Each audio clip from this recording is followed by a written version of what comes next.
اسلام کا خورشیدی تاباں جزیرہ عرب کو روشن کر چکا تھا۔ اس کی کرنیں وقت کی سپر پاور فارس کے محلات میں داخل ہو چکی تھیں۔ سن 7 ہجری کی تاریخ تھی جب رسول خدا صلی اللہ علیہ وسلم نے شاہ فارس پرویز بن ہرمز کے نام دعوت اسلام کا خط دے کر جلیل القدر صحابی عبداللہ بن حذافہ رضی اللہ عنہ کو فارس بھیجا تھا۔ خط شاہ فارس کو موصول ہوا، مگر اس نے طاقت و تکبر کے نشے میں خط پھاڑ ڈالا اور ابدی خسارہ پانے والوں میں اس کا شمار ہوا۔ اہل فارس میں سے کچھ خوش نصیبوں نے اسلام قبول کیا، اور نہ صرف شرف صحابیت انہیں حاصل ہوا بلکہ ان کا شمار کبار صحابہ اور سب سے پہلے سوئی مدینہ ہجرت کی راہوں میں چلنے والے رب کے چنیدہ بندوں میں ہوا، جیسے سلمان فارسی رضی اللہ عنہ اور سالم مولا ابی حذیفہ رضی اللہ عنہ۔ اسی طرح یمن میں موجود اہلیان فارس میں سے ابی شاہ اور بازان وغیرہ بھی عہد نبوی صلی اللہ علیہ وسلم میں ہی حلقہ بگوش اسلام ہوئے۔ بازان یمن میں شاہ فارس کا نمائندہ اور والی تھا۔ انہی میں سے جلیل القدر صحابی اور رسول خدا صلی اللہ علیہ وسلم کے خادم ابو عبد الرحمن بن فرخ بھی شامل ہیں۔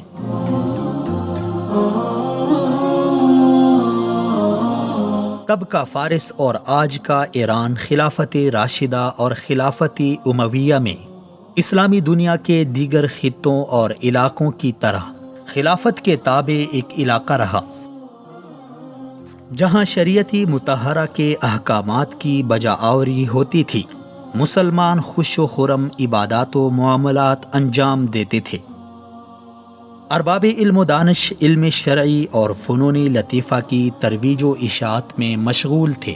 اس کے بعد عہد خلافت عباسیہ میں خلافت کے کمزور ہونے کی وجہ سے مرکزی خلافت بغداد سے دور دراز علاقوں میں کنٹرول رکھنا مشکل ہو گیا۔ نتیجتاً دور افتادہ خطوں میں چھوٹی چھوٹی مستقل ریاستیں معرض وجود میں آئیں، جیسے مملکت طاہریہ، جس کی بنیاد 207 ہجری میں طاہر بن حسین نے رکھی، اور 259 ہجری میں یعقوب بن لیث صفار کے ہاتھوں مملکت طاہریہ کا سقوط ہوا اور مملکت صفاریہ کی بنیاد پڑی، جو کہ 300 ہجری تک چلی۔ 4 ہجری میں خلافت عباسیہ انتہائی کمزور ہو چکی تھی، جس کے باعث 334 ہجری میں زیدی شیعوں نے بغداد پر کنٹرول حاصل کیا اور خلیفہ مستکفی باللہ کو بے دردی سے قتل کر ڈالا اور اپنے فرمانبردار مطیع باللہ کو مسند اقتدار سونپا۔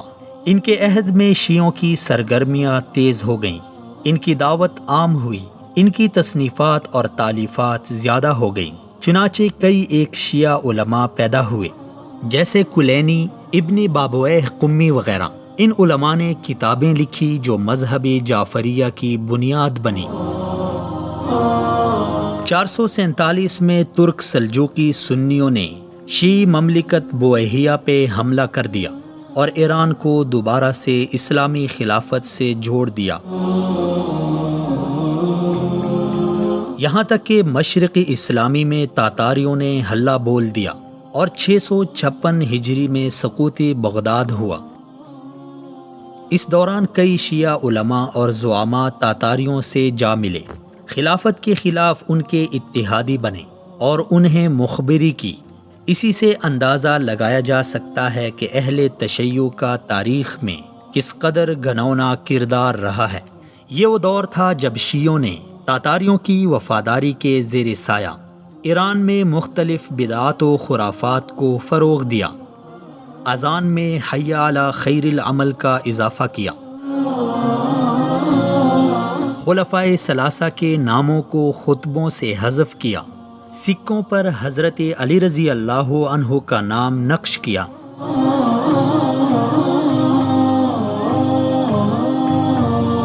سقوط بغداد کے قریب 25 سال بعد مغول نے اسلام قبول کیا۔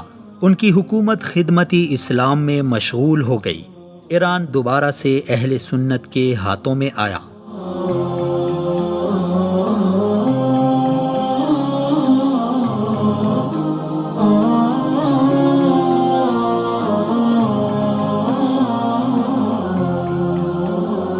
پھر 906 ہجری میں صفویوں نے ایران پر حملہ کیا، اہل سنت مسلمانوں کا قتل عام کیا اور تشیع کو رواج دیا۔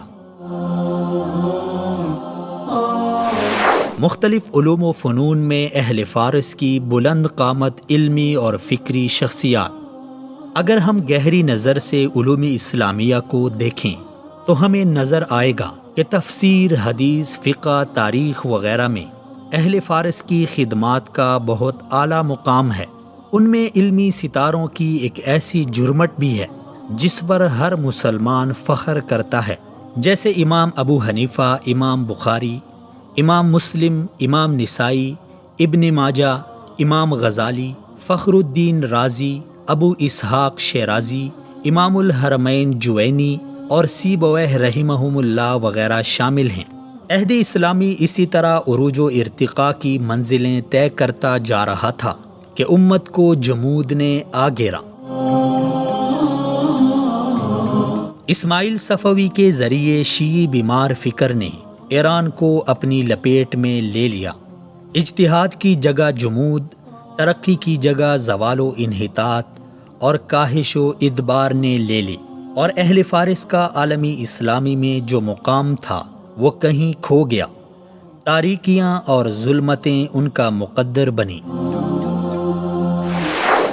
ایک غلط فہمی کا ازالہ۔ اہل فارس کے ذکر کے ساتھ اکثر لوگوں کے ذہنوں میں جو تصویر ابھرتی ہے وہ یہ کہ اہل فارس کا کردار خیانت، دھوکہ دہی اور غداری سے عبارت ہے۔ وہ صرف ابو مسلم خراسانی، حسن بن صباح، نصیر الدین طوسی، شاہ اسماعیل صفوی، شاہ عباس صفوی جیسے بدنام زمانہ کرداروں اور ان کی تحریکوں کو دیکھتے ہیں۔ ان کے خیال میں اہل فارس کی تاریخ اسلام مخالف سرگرمی اور اسلام مخالف سلطنت کا دوبارہ احیاء رہی ہے۔ مستزاد یہ کہ انہوں نے اسلام بھی خوش دلی سے قبول نہیں کیا تھا۔ یہ لوگ بھول جاتے ہیں کہ اہل فارس میں ایسے روشن ستارے بھی ہیں جنہوں نے عہد نبوی، عہد صحابہ سے لے کر بعد کے زمانوں تک ارض فارس میں آنکھ کھولی، اور پوری اسلامی دنیا ان پر فخر کرتی ہے۔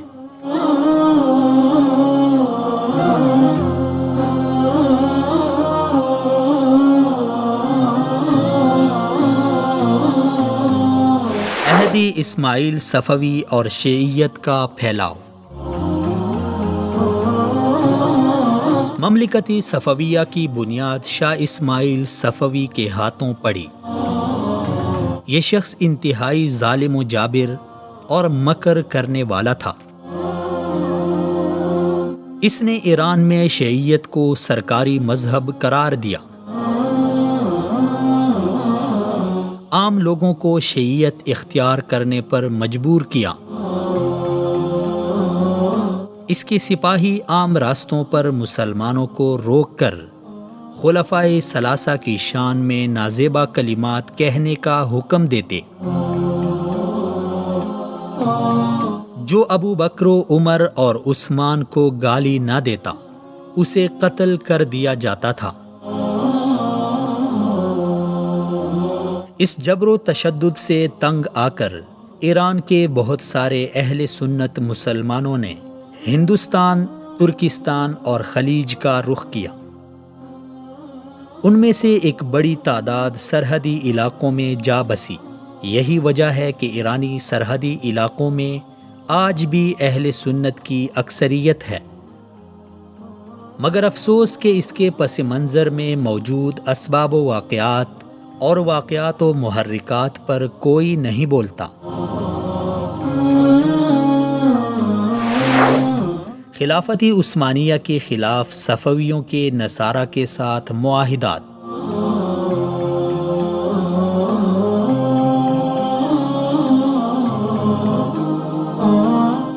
اسپین اس وقت جب خلافتی عثمانیہ اسلام کے علم کو اٹھائے یورپ کے دروازے پر دستک دے رہی تھی، قسطنطنیہ کو فتح کر رہی تھی اور صلیبی تابڑ توڑ حملوں کا مقابلہ کر رہی تھی، تب مملکت صفویہ مسلمانوں کے خلاف صلیبیوں سے جا ملی تھی اور نصارہ کو اپنے ملک میں خوش آمدید کہہ رہی تھی۔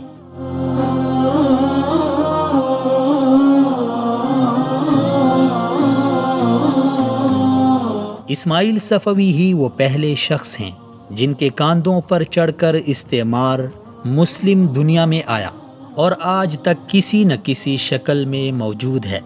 سلطنت صفویہ کا سقوط ہوا، ترک نسل مقامی ایرانی خاندان افشار نے تخت پر قبضہ کیا، صرف 11 سال ایران پر ان کی حکومت رہی۔ اس کے بعد زیدیون نے 34 سال حکومت کی، پھر دوبارہ سے افشاری خاندان کو حکومت ملی جو کہ 49 سال تک چلی۔ 1796 میں قاجاریہ حکومت قائم ہوئی، ان کی حکومت 129 سال تک چلی، پھر 1925 میں رضا شاہ نے غلبہ حاصل کیا اور پہلوی دور کی بنیاد رکھی۔ 1979 میں ایرانی انقلاب کے ذریعے شاہ کا تختہ الٹ دیا گیا۔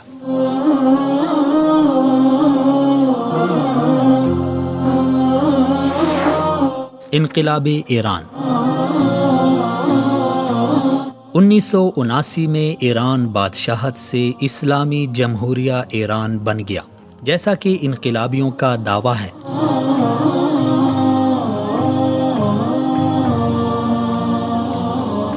اس اسلامی جمہوریہ ایران کے بانی آیت اللہ روح اللہ خمینی ہیں، جو پیرس سے فرانسیسی جہاز میں بیٹھ کر ایران پہنچے تھے۔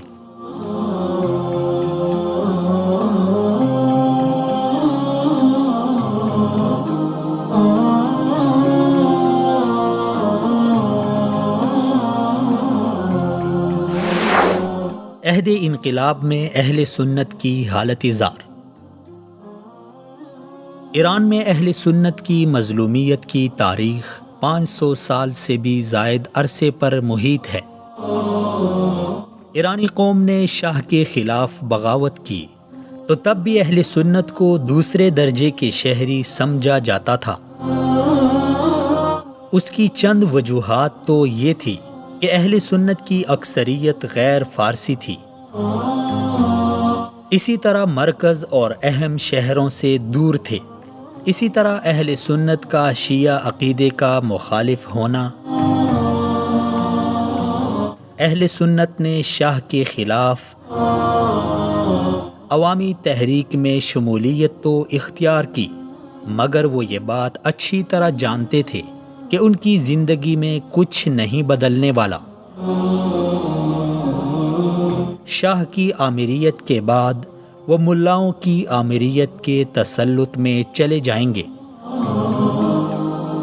چنانچہ اہل سنت کو امریکہ کے ایجنٹ اور وہابی کا طعنہ دیا گیا۔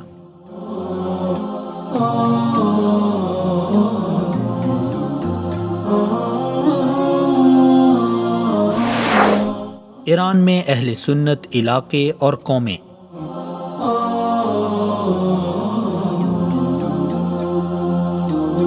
اہل سنت ایران کی کل آبادی کے تقریباً 1/3 ہیں۔ جغرافیائی اعتبار سے اہل سنت ایران کے سرحدی علاقوں اور ایک دوسرے سے کٹے شہروں اور صوبوں میں سکونت پذیر ہیں۔ صفوی دور کے جبر و استبداد نے اہل سنت کو مجبور کیا تھا کہ وہ شیعہ حکومت کے مرکز سے دور جا آباد ہوں۔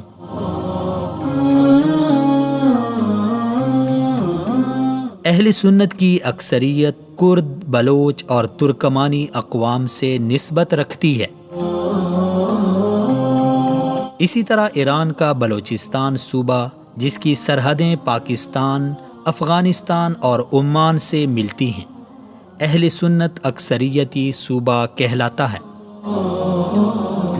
جبکہ ایرانی شمال مغربی صوبہ کردستان جو کہ عراق، ترکی اور آذربائیجان کے حدود پر واقع ہے۔ اسی طرح شمال مشرقی صوبہ جس کی سرحدیں ترکمانستان سے ملتی ہیں، ان صوبوں میں اہل سنت کی بڑی تعداد آباد ہے۔ علاوہ ازیں بقیہ اہل سنت شیعہ اکثریت والے بڑے شہروں میں آباد ہیں۔ دارالحکومت تہران میں 2 ملین سنی آباد ہیں۔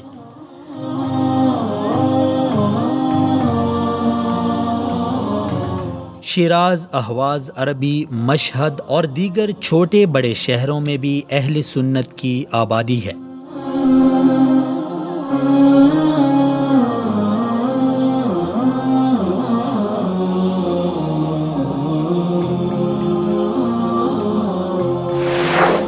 ایران کے اہم صوبے اور ضلع جہاں اہل سنت آباد ہیں اور ان کی آبادی کا تناسب: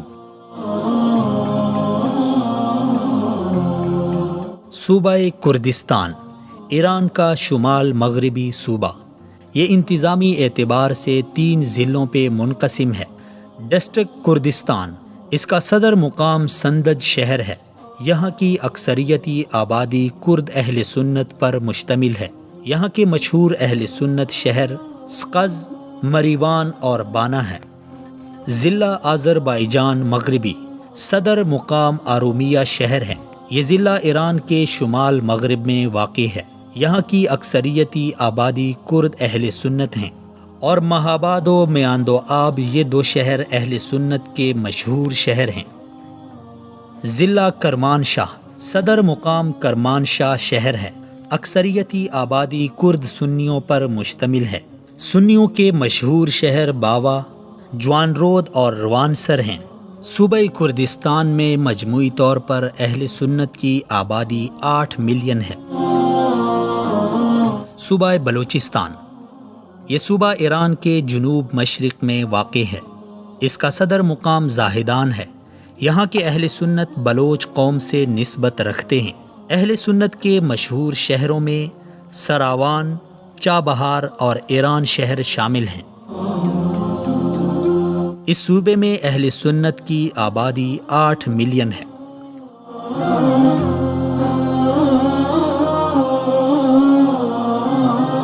خراسان کبیر، یہ علاقہ 3 ضلعوں پر مشتمل ہے: جنوبی خراسان، شمالی خراسان، رضوی خراسان۔ جغرافیائی اعتبار سے خراسان ایران کے شمال میں واقع ہے۔ اس کے حدود افغانستان تک پھیلے ہوئے ہیں، جبکہ شمالی خراسان ترکمانستان کے حدود تک پھیلا ہوا ہے۔ تائبات، تربت جام، بیرجند اہل سنت کے مشہور شہر ہیں۔ اس علاقے میں بلوچ، فارسی اور ترکمانی قومیتوں کے 2 ملین سنی آباد ہیں۔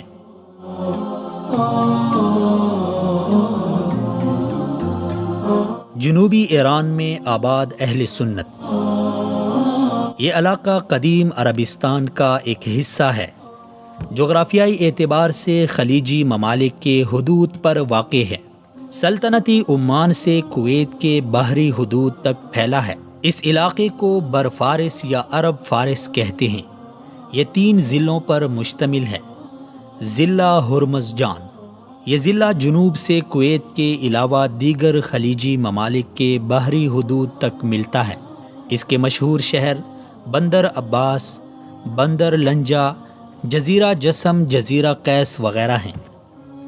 ضلع فارس، اہل سنت کے مشہور شہروں میں اوز شہر، خنج شہر، خور شہر اور کلدار شہر شامل ہیں۔ یہاں خلیجی سنی قبائل اوزی، خوری، خنجی، کداری اور زرعونی آباد ہیں۔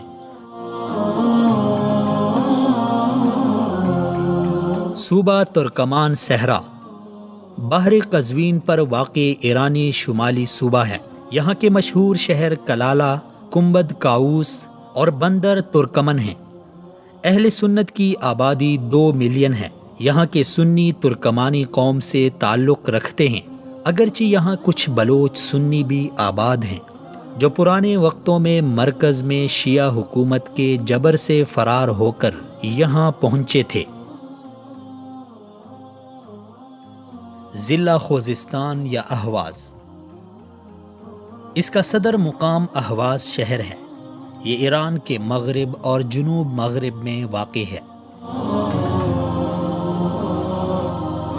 یہاں اکثریتی آبادی عرب ہے۔ اکثریت شیعہ مذہب کے پیروکاروں کی اولاد ہے۔ ان میں ایک بڑی تعداد اہل سنت کی بھی ہے۔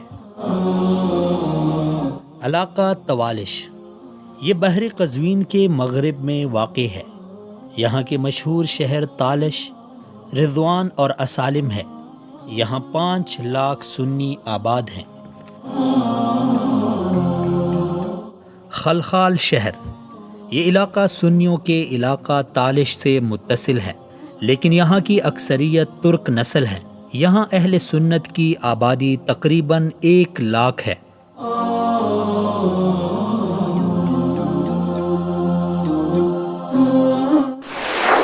ایران میں اہل سنت کی حقیقی تعداد،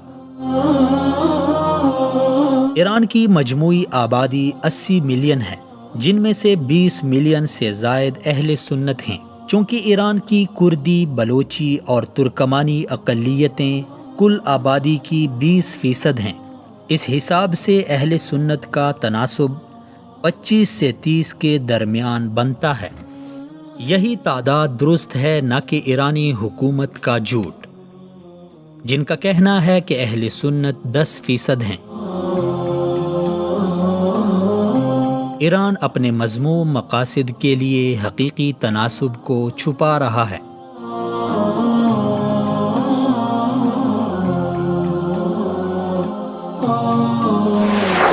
ایرانی آئین میں اہل سنت کے ساتھ زیادتی۔ انقلابی ایران، جس میں شاہ کے خلاف اہل سنت بھی پیش رہے، مگر انقلاب کے بعد اہل سنت کو صلہ یہ ملا کہ نئی آئین سازی میں مکھن سے بال کی طرح اہل سنت کو نکال باہر کیا اور ایک ایسا آئین تشکیل دیا گیا جو کہ صرف اہل تشیع کے مفادات کا محافظ بنا۔ جبر و خوف کے سائے میں ایک آغائی حکومت قائم کر دی گئی۔ نئے دستور میں واشگاف الفاظ میں لکھا گیا ہے کہ شیعہ اثنا عشری مذہب ایران کا ریاستی اور رسمی مذہب ہوگا۔ سربراہ مملکت کا شیعہ ہونا لازم ہے۔ ولایتی فقیہ نظام لاگو ہوگا۔ یہ نظام شیعہ فقہ میں خباثتوں برا بدعت تھا جو کہ ایرانی قوم نے خود قبول کیا تھا اور آج اسی کا خمیازہ بھگت رہے ہیں۔ آئین کی امتیازی شقوں اور دفعات میں سے ایک شق یہ بھی ہے کہ ہر 2 لاکھ شیعہ آبادی میں سے ایک امیدوار پارلیمان میں پہنچے گا، جبکہ ہر 1 ملین یعنی 10 لاکھ سنی آبادی میں سے ایک امیدوار منتخب ہوگا۔ جس طرح آئین اور دستور میں اہل سنت کے ساتھ امتیازی سلوک برتا گیا، بیائی ہی انہیں ان کے دینی حقوق، شاعر کی بجاآوری، خاص تعلیمی اداروں اور فلاحی تنظیموں کی تاسیس و تشکیل سے بھی روک دیا گیا۔ ایران میں اہل سنت اقلیت اور دوسری اقلیتوں میں یہ فرق ہے کہ یہود و نصارہ اور زرتشت وغیرہ کو ان کے تمام مذہبی حقوق دیے گئے، جبکہ اہل سنت کو محروم رکھا گیا۔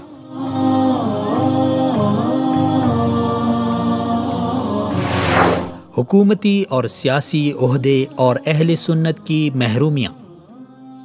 اہل سنت کو اعلیٰ سرکاری عہدوں سے دور رکھنا ولایتی فقیہ نظام کا بنیادی قانون ہے۔ حتیٰ کہ اہل سنت اکثریتی صوبوں کردستان و بلوچستان اور اہل سنت اکثریتی ضلعوں میں بھی اعلیٰ عہدوں پر اہل سنت کام نہیں کر سکتے۔ یہ حالت ان وزارتوں اور محکموں کی ہے جن کی زیادہ اہمیت بھی نہیں،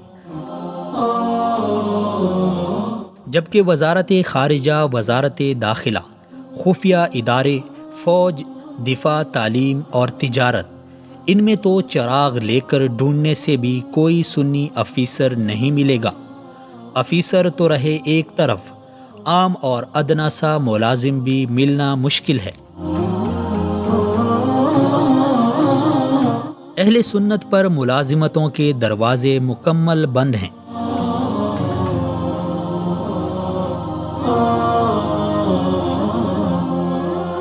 انقلابی ایران کے بعد سے اب تک ایک بھی سنی شخص کو وزیر یا سفیر کے عہدے پر فائز نہیں کیا گیا۔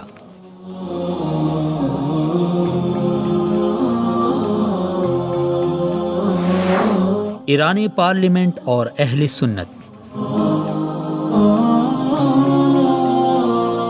گہری نظر سے دیکھیں تو معلوم ہوگا کہ ایرانی پارلیمنٹ کی رکنیت سے اہل سنت کو کلی طور پر محروم رکھا گیا ہے، سوائے چند ایسے افراد کے جو حکومتی ایجنڈے کو آگے بڑھانے کے لیے حکومت کی ضرورت ہوتے ہیں۔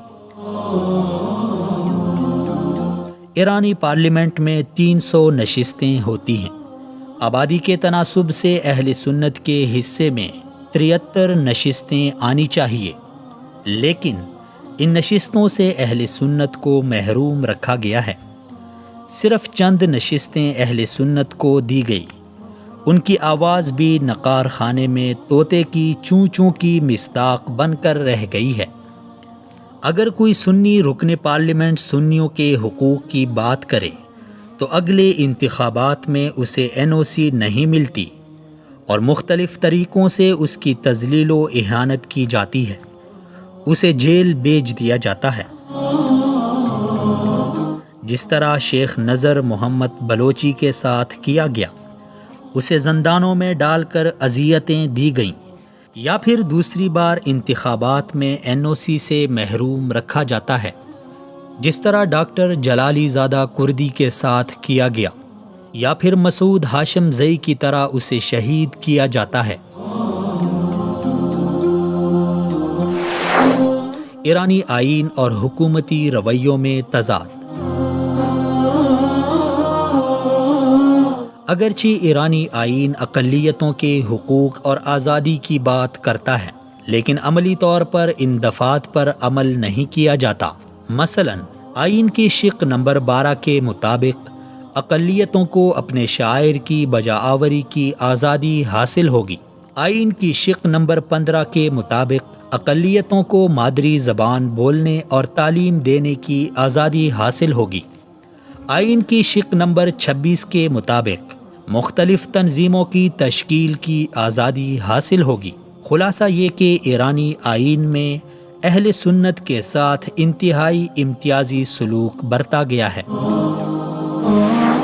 اہل سنت ایران غربت و افلاس۔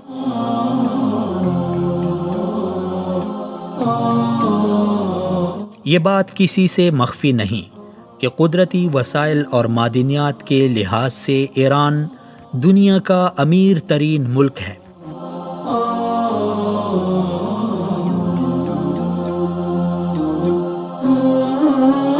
ایرانی اہل سنت کی آبادکاری زیادہ تر ان علاقوں میں ہے جہاں تیل اور گیس کے وسیع ذخائر موجود ہیں، جیسے اسلویہ، چابہار، بندر عباس، جزیرہ قشم اور کیش وغیرہ۔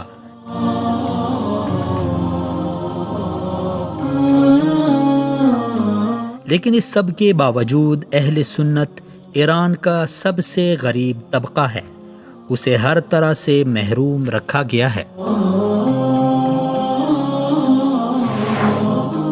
نوکریوں سے اہل سنت محروم۔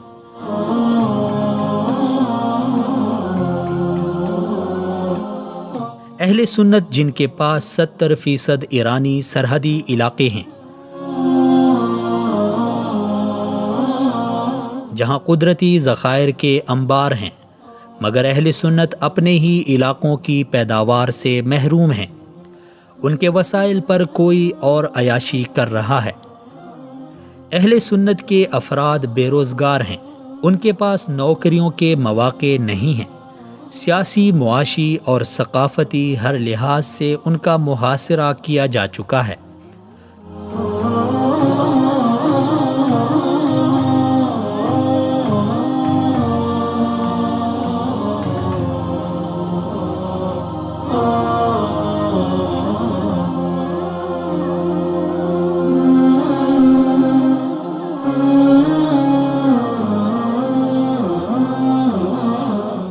باہر سے لوگوں کو لا کر ان کی زمینوں پر آباد کیا جا رہا ہے۔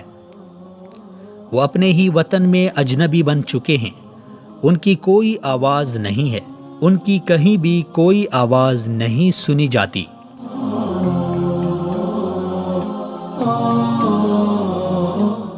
خمینی انقلاب کے بعد سینکڑوں اہل سنت علماء اور داعیوں کو قتل کر دیا گیا، جن میں سے چند ایک نام: شیخ عبدالعزیز ملا زادہ بلوچی، انہیں سن 1987 میں دوران علاج ہسپتال میں زہر دے کر شہید کر دیا گیا۔ پروفیسر احمد مفتی زادہ کرد و ایرانی اہل سنت کے نامور رہنماؤں میں سے ایک تھے۔ شیخ محمد صالح ضیائی جنوبی ایران کے ممتاز قائد تھے۔ شیخ ڈاکٹر احمد میرین سیاد بلوچی مدینہ یونیورسٹی سے حدیث میں پی ایچ ڈی کرنے والا اکلوتا ایرانی سنی عالم دین۔ ڈاکٹر علی مظفریان شیراز شہر کے مشہور اطباء میں سے ایک تھے، جو رافضیت سے تائب ہو کر سنی ہو چکے تھے۔ شیخ عبد الملک ملا زادہ بلوچی معروف داعی اور مبلغ۔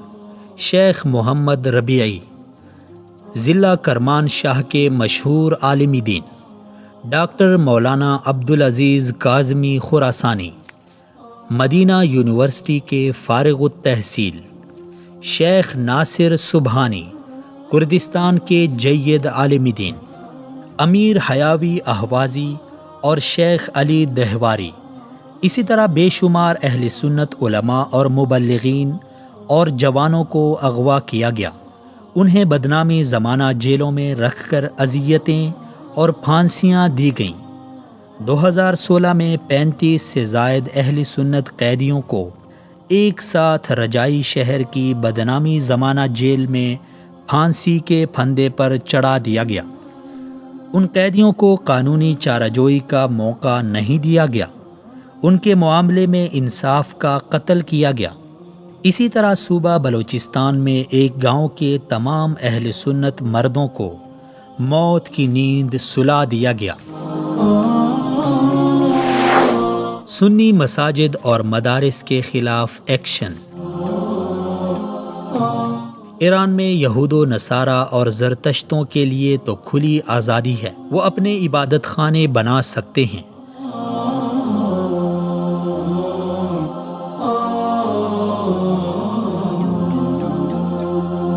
مگر اہل سنت پر نہ صرف مساجد بنانے پر پابندی عائد ہے، بلکہ قدیمی اہل سنت مساجد کو شہید کر دیا گیا ہے۔